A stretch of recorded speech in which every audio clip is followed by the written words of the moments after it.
शिरक की इब्तिदा कैसे हुई? शैतान ने ऐसा क्या किया जिससे लोगों ने बुतों को पूजना शुरू कर दिया? शैतान ने इंसानों को कैसे शिरक में मुब्तला किया? जब लोगों में बुतों की पूजा आम हो गई तो अल्लाह तबारक व तआला ने इन्हें सीधी राह पर लाने के लिए किस नबी को भेजा?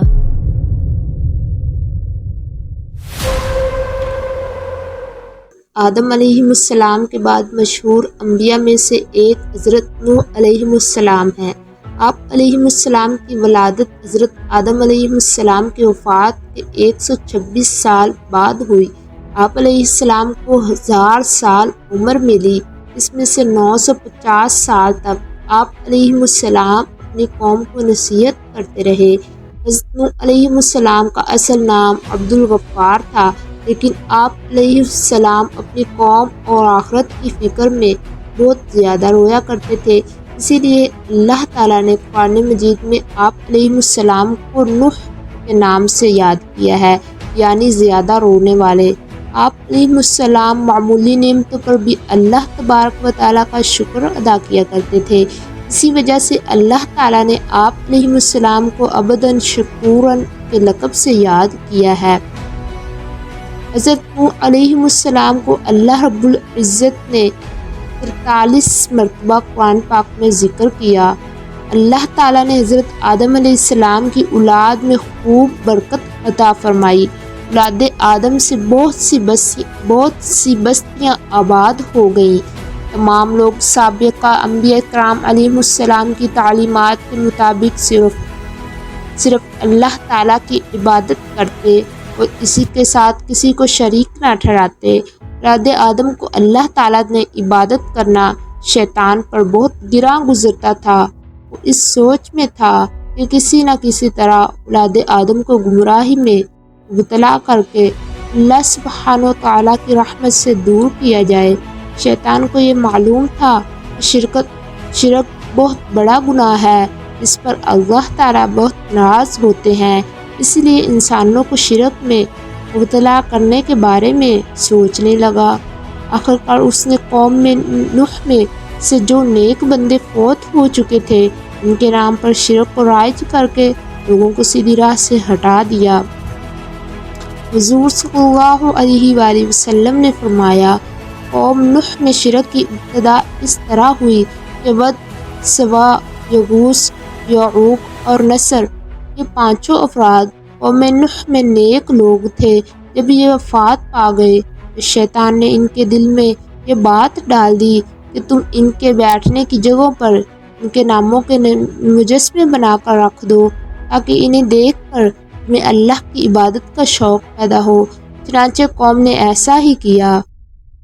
फिर जब ये मुजस्मे बनाने वाले मर गए तो इनके बाद आने वालों ने लाइल्मी में ये समझा कि हमारे बाप दादा इन्हीं मुजस्मों की इबादत किया करते थे, बस इन्होंने इन नेक लोगों के मुजस्मे की इबादत करनी शुरू कर दी और इस तरह इनके दरमियान शिरक फैल गया। हमने हबशा में एक खूबसूरत गिरजाघर देखा जिसमें अंबिया करम अलैहिमुस्सलाम की तस्वीर थी।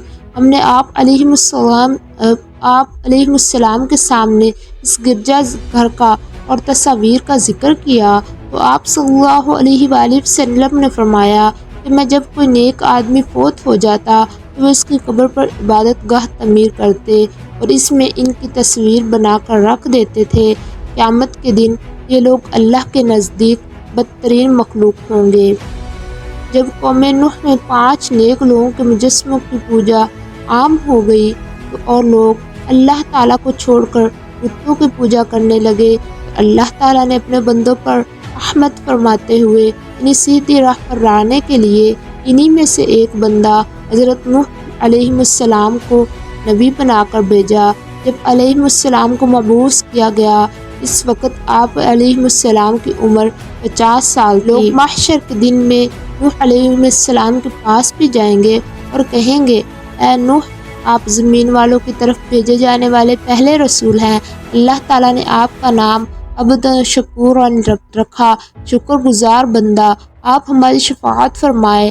नूह अलैहिस्सलाम یہ کہتے ہوئے معذرت کر لیں گے کہ اللہ تعالیٰ آج بہت غصے میں ہے، اس سے پہلے کبھی اتنے غصے میں نہیں آئے تھے اور نہ ہی بعد میں آئیں گے۔ جب اللہ تعالیٰ نے حضرت نوح علیہ السلام کو نبی بنا کر بھیجا تو انہوں نے اللہ کے حکم کے مطابق سب سے پہلے اپنی قوم کو اللہ تعالیٰ کی توحید کی طرف بلایا، اور وہ لوگ اللہ تعالیٰ کے ساتھ جنہیں شریک ٹھہراتے تھے ان کی عبادت کرنے سے منع کیا۔ میں تمہیں دجال سے ڈراتا ہوں، اور کوئی نبی ایسا نہیں گزرا جس نے اپنی قوم کو دجال سے نہ ڈرایا ہو، یہاں تک کہ نوح علیہ السلام نے بھی اپنی قوم کو دجال سے ڈرایا، حالانکہ ان کا زمانہ بہت پہلے تھا۔ حضرت نوح علیہ السلام نے نبوت ملنے کے بعد اپنی قوم کی خیر خواہی کرتے ہوئے انہیں اللہ تعالیٰ کا پیغام پہنچایا، مگر قوم نے سرکشی کا مظاہرہ کرتے ہوئے آپ علیہ السلام کو جھٹلایا اور آپ علیہ السلام کی مخلصانہ دعوت کو ماننے سے انکار کر دیا، اور آپ علیہ السلام کے نبی ہونے پر مختلف شبہات کا اظہار کیا کہ تم تو میری ہی طرح کے انسان ہو، تم ہماری بجائے نبوت کے حقدار کیسے بن گئے؟ قوم کے سرداروں میں سے کسی نے بھی تمہاری پیروی نہیں کی، تمہاری پیروی صرف معاشرے کے غریب، کم عقل اور بے وقوف لوگوں نے کی ہے، تمہارے پیروکار میں کوئی بھی ایسی خوبی نظر نہیں آتی جو ہم میں نہ ہو، پھر تم نبی کیسے بن گئے؟ فرمان الہی ہے۔ ان نوح کی قوم کے کافر سرداروں نے صاف کہہ دیا کہ یہ تمہارے ہی جیسا انسان ہے جو تم پر برتری حاصل کرنا چاہتا ہے، اگر اللہ چاہتا تو کسی فرشتے کو رسول بنا کر اتارتا۔ یہ بات تو ہم نے اپنے اگلے باپ دادا کے زمانے میں بھی نہیں سنی، یقیناً اس آدمی کو جنون ہو گیا ہے، بس تم اس کے انجام کے بارے میں ایک وقت مقرر تک انتظار کرو۔